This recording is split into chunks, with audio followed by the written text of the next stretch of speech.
CEO Radio, la web radio 100% dédiée aux dirigeants d'entreprise, co-animée par Alain Marty et Sylvain Langelier, en partenariat avec Inextenso Finance.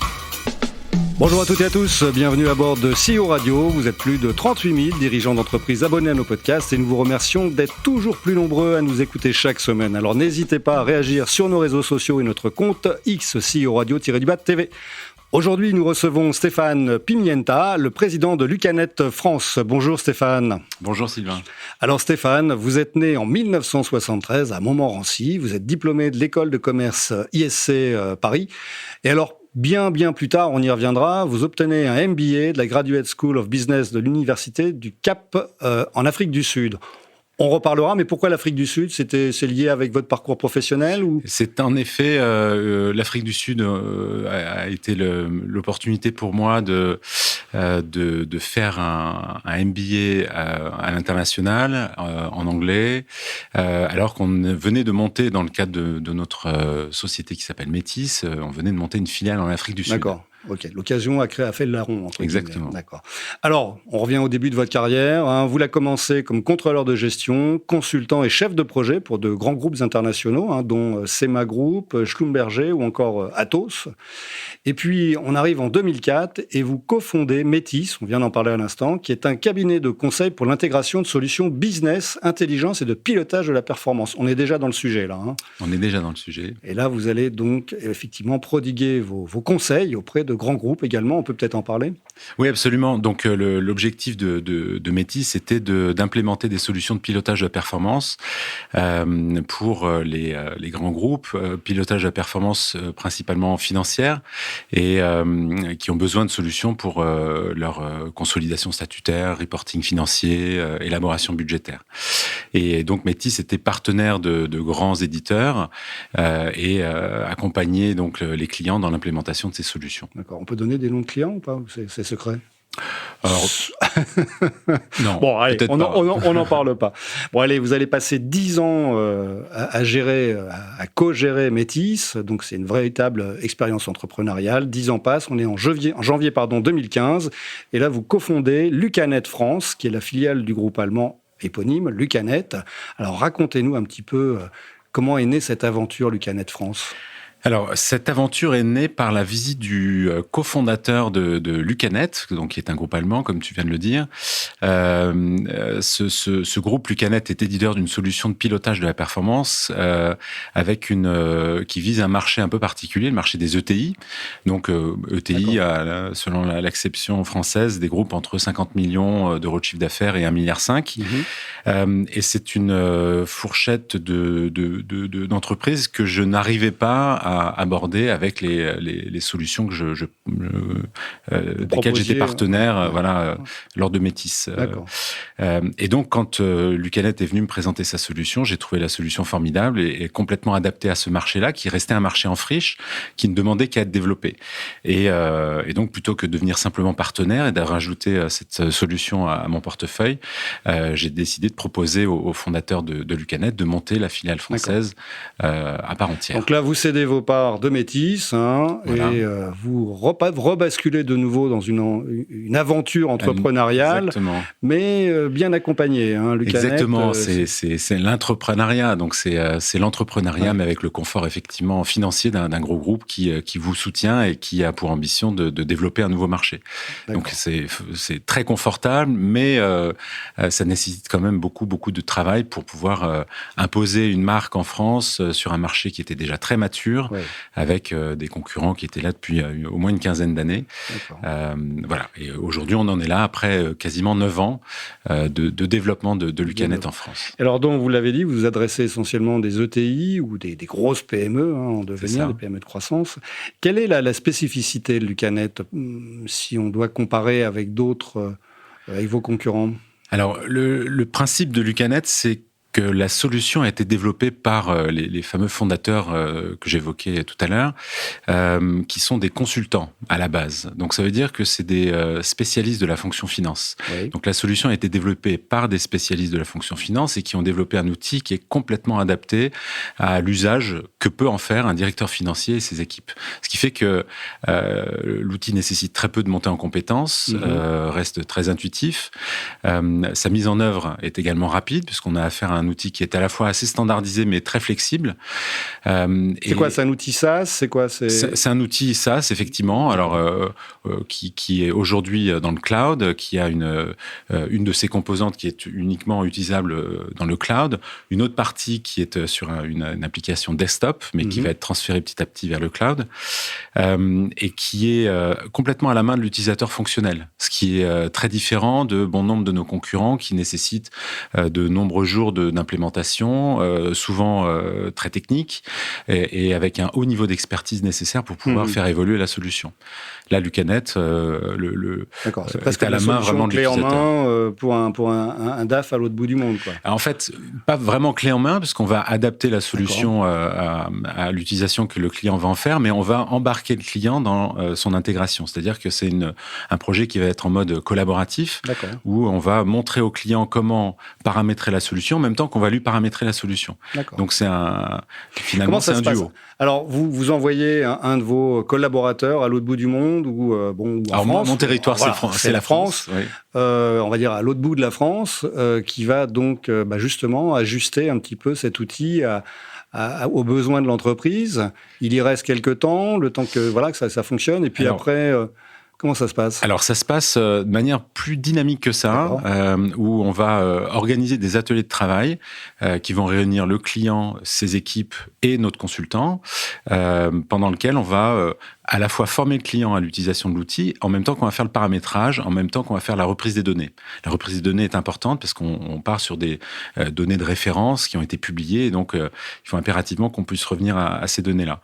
Et ça, c'est un atelier qui va durer 2-3 jours. Ensuite, le consultant repart chez lui, le client travaille pendant 2-3 semaines de manière autonome, et il va mettre en pratique ce qu'il aura appris pendant l'atelier. Puis on organise un second atelier où on va aborder de nouvelles thématiques. Puis de nouveau, formation, transfert de compétences, reprise d'historique et paramétrage. Et puis comme ceci, vont s'enchaîner 4, 5, 6, 7 ateliers de travail pour compléter un projet. Ce qui fait que vous voyez, l'utilisateur va finalement apprendre en faisant, et à la fin du projet, il sera complètement autonome dans l'exploitation de son outil. D'accord. Il y a un petit suivi quand même, j'imagine. Bien sûr.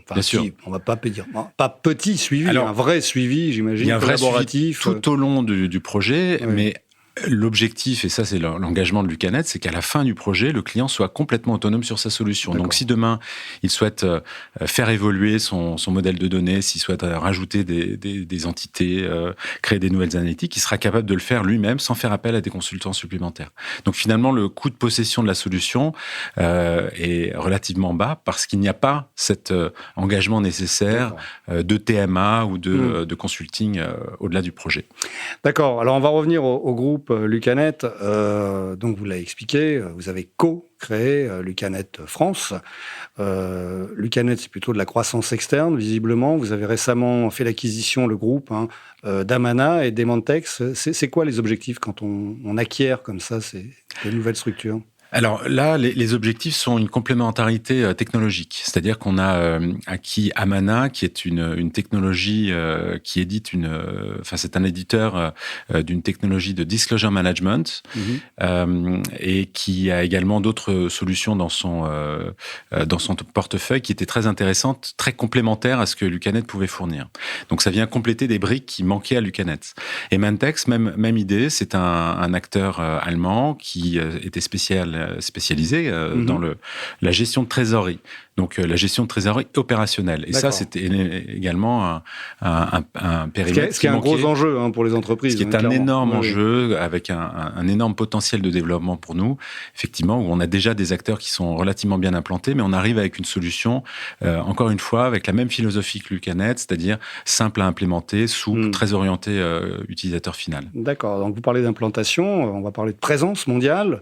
Vous êtes un groupe à l'origine allemand, mais vous êtes présent dans pratiquement partout sur la planète, et beaucoup en Europe, hein, je crois, France, France on en a parlé, hein, UK, Espagne, Pays-Bas, Suisse.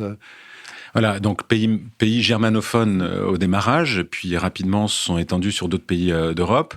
On est présent également en Amérique du Nord, Amérique du Sud et Amérique centrale. On est présent en Asie avec une grosse filiale en Chine, à Singapour également. Mais le barycentre du groupe reste quand même l'Europe, où on s'est beaucoup développé. On est présent, le produit est utilisé dans plus de 40 pays, mais nous on est présent dans 15 filiales au travers du monde. D'accord. Combien d'utilisateurs, combien d'entreprises aujourd'hui utilisatrices de vos solutions ? 5000 groupes utilisent notre solution aujourd'hui. Ok, combien de collaborateurs ? 800. Alors, et en France ? 15. Alors, est-ce qu'on peut parler de chiffre d'affaires ? Le groupe, on le connaît, hein, je crois que c'est de l'ordre de 100 millions d'euros.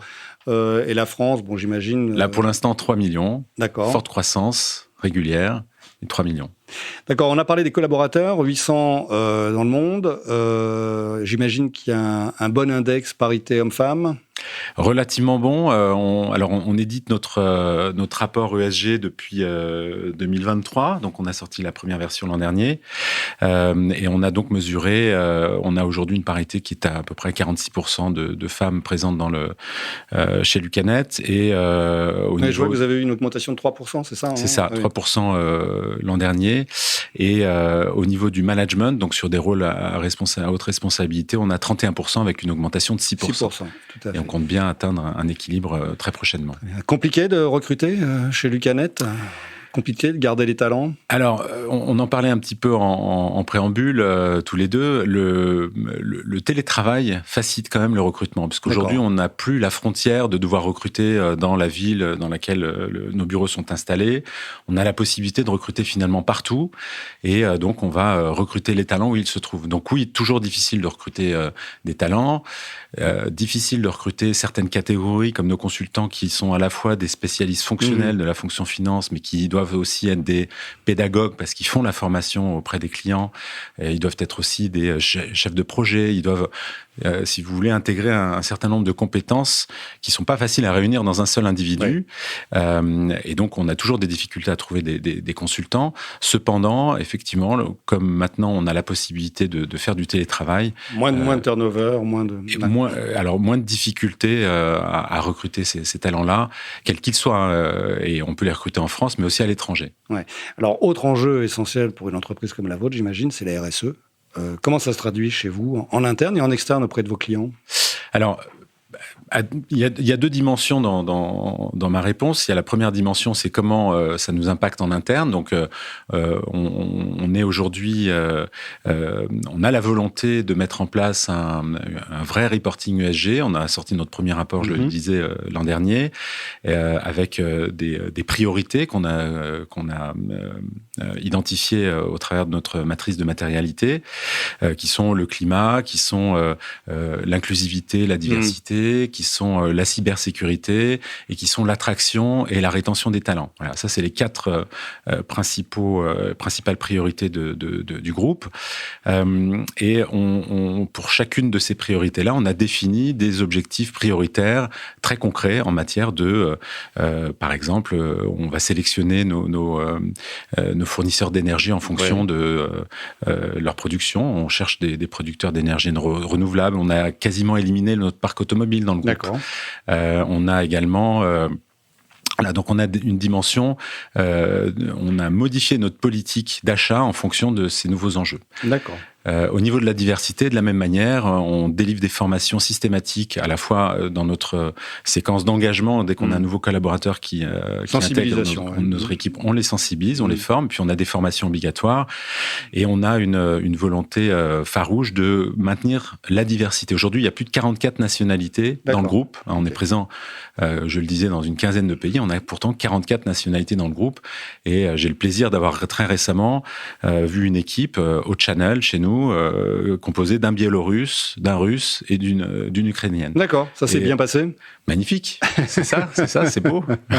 Exemple à suivre alors. Voilà. Allez, parlons d'actualité. C'est quoi l'actualité de Lucanet France ?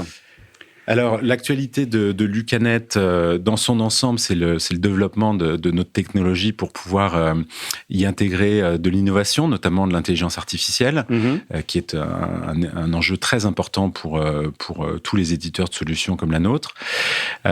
C'est également de pouvoir étendre les fonctionnalités de l'outil sur des domaines qu'on ne maîtrise pas encore. Donc, beaucoup de perspectives de M&A.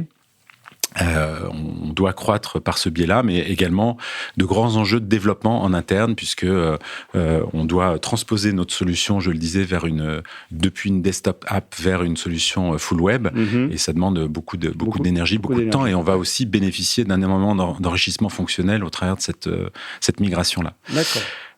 Les enjeux pour la France, ce sont des enjeux qui sont liés au nouveau marché en pleine ébullition, l'ESG. Et ça, c'est le deuxième pan de ma réponse. Je vous ai parlé de l'ESG en interne. Il y a maintenant l'ESG en externe. C'est-à-dire qu'aujourd'hui, dès cette année, certaines entreprises doivent commencer à faire leur collecte d'informations pour le reporting ESG. Et 2025, pour la majorité de nos clients, seront impactés par cette nécessité-là. Donc nous, notre enjeu est de fournir une solution et les services qui l'accompagnent pour pouvoir répondre à ces enjeux de reporting ESG pour nos clients. Ok. Voilà. Allez, pour conclure sur Lucanet, l'expression qui qualifie le mieux Lucanet. Alors, c'est Thrive Together. Prospérer ensemble. Prospérer ensemble, exactement. Et donc ça vient de la philosophie qui a toujours été la nôtre, qui est très liée à l'entrepreneuriat. Finalement, cette boîte s'est bâtie autour de 3 actionnaires fondateurs qui ont petit à petit réalisé la pépite qu'ils avaient entre les mains et qui s'est développée sur fonds propres jusqu'à l'acquisition par notre fonds d'investissement il y a 1 an et demi. Et donc qui a toujours cru en cette mentalité de l'entrepreneur avec la responsabilisation des équipes, avec la solidarité, avec cette diversité que j'évoquais tout à l'heure, et tout ce qui fait finalement un entrepreneur va réussir, cette agilité-là, cette résilience, ça a toujours fait partie des valeurs fondatrices de la solution de Lucanet, et c'est ces valeurs qu'on essaye aujourd'hui, malgré la très très forte croissance du groupe, malgré l'énorme investissement dont on bénéficie aujourd'hui, on essaie de maintenir ces valeurs-là comme nos valeurs fondamentales. D'accord. Allez, revenons à vous, Stéphane. C'est quoi le plus beau métier du monde ? Sculpteur, peintre ou entrepreneur ? Ah là, mon cœur balance entre l'art et l'entrepreneuriat. Effectivement, je suis amateur d'art et de pratiques artistiques.